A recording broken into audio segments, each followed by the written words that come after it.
All right, so just picking up, it's very important if we as people just stick together, put aside our differences, no matter what they may be, especially when it's defending our beliefs and ideals that are core to our existence as human beings. And I mean, I'm a strong and firm believer of the principle of my enemy's enemy is my friend. And if you are out there and you see yourself as being indifferent from I, but yet agree with the things that I'm saying, please know that I look at you and feel you are a friend. Case in example is when I was doing the jury selection process for my trial, there was a gentleman that was speaking about his life being interrupted by the police to where his child was taken away because of an argument he was having with his wife, or pretty much he was threatened with having his child taken away because of an argument he was having with his wife. And he said, as unwarranted as I felt like it was, what was even more threatening to me is, you know, that this outside source could come into my house, my home, everything that I own and possess and have obtained with my own zeal, to be taken away from me, you know, just like that. And my child especially, my child, you know, and this is a white man saying this. And I checked him off like, I want him on my jury, of course. And he said he was a Ron Paul, you know, supporter, so I really wanted him on my trial. But then he wanted to speak with us in private about specific reasons why he felt like he should be excluded. So the judge, I, and the district attorney, and this fellow and my wife went in the back room, and he said, I feel like I couldn't be fair in, you know, exacting judgment upon this person because I've had some issues with black people in the past and being harassed, etc. And I just have this intensity against me against black people. Now, as heartbreaking as it was to hear this man say this, especially after feeling like we were brothers in a sense when it came to these ideals, he immediately put a roadblock between us that never existed. He created it, you know, and despite his past, he created it. I've had my own past with people of other races, and I do my best and have done my best to not let that create a division between me and anyone else that may come up to me and be a reminder of that person. And my wife said something to him before he left. She said, you know what? Despite any of this, she said, thank you first for saying all of this to us.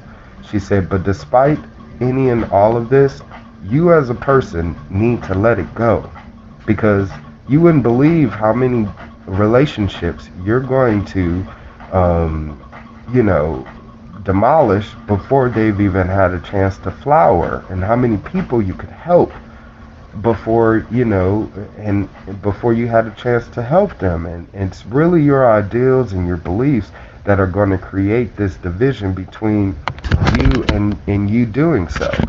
So she informed him of this, and he was thankful of her for that.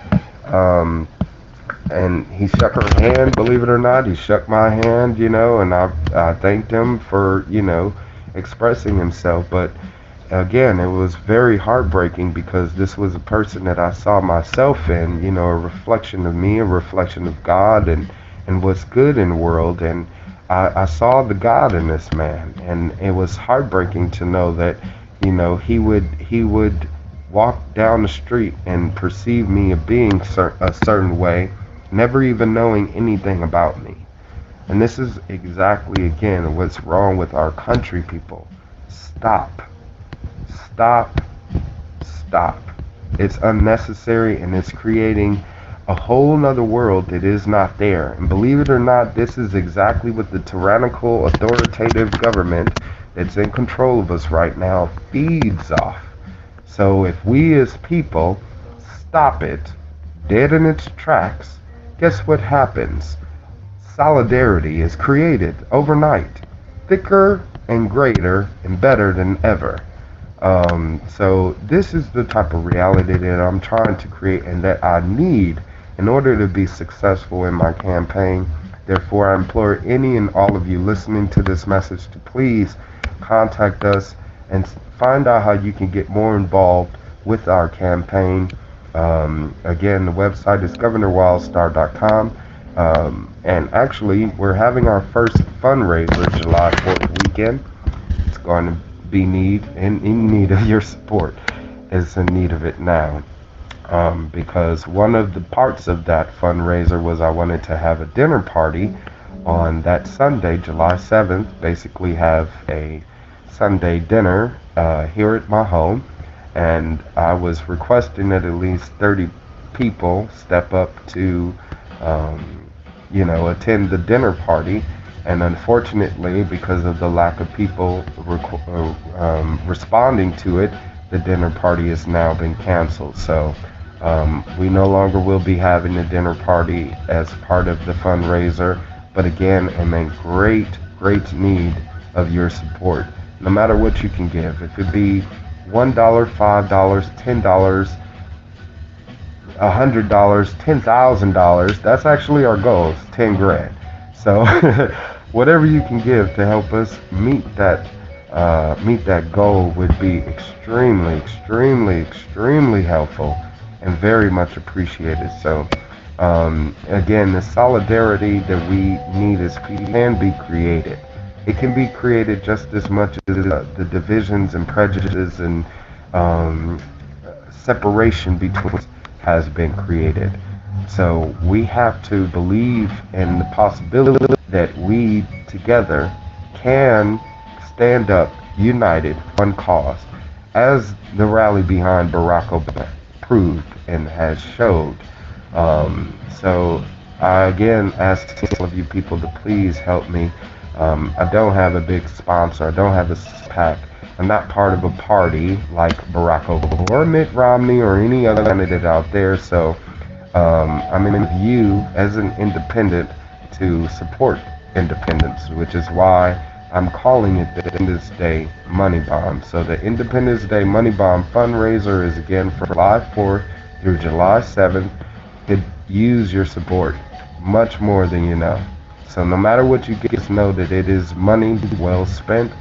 All of the money is going into our campaign. We have set up in our store, also on GovernorWildstar.com, where we have merchandise available. We have pins and shirts and mugs and stickers, and again, anything that you buy will go back into the campaign. 100% of the funds is going back into the campaign. None of it is being spent on me, etc. Luckily, thank God, and I are provided for, despite me losing my job back in April. So we are taken care of with that. So please, again, contact us to find out how you can get involved and how you can help us out. Because again, it is extremely needed right now. And I would just like to also talk about someone else's actions can be justified. You know, it's crazy how we feel like as people, we again need to have an influencer, but we never look at the actions of the person being justified. When is being loud justified? When is yelling justified? You know, and if we go on the idea of Jesus's expression of, you know, if someone stops you to give them the other cheek, you know, what is the person doing while this person is turning the other cheek? What are they thinking of? What's in their mind? What's in their heart? These are things we need to think of, people. And this is what I think of often.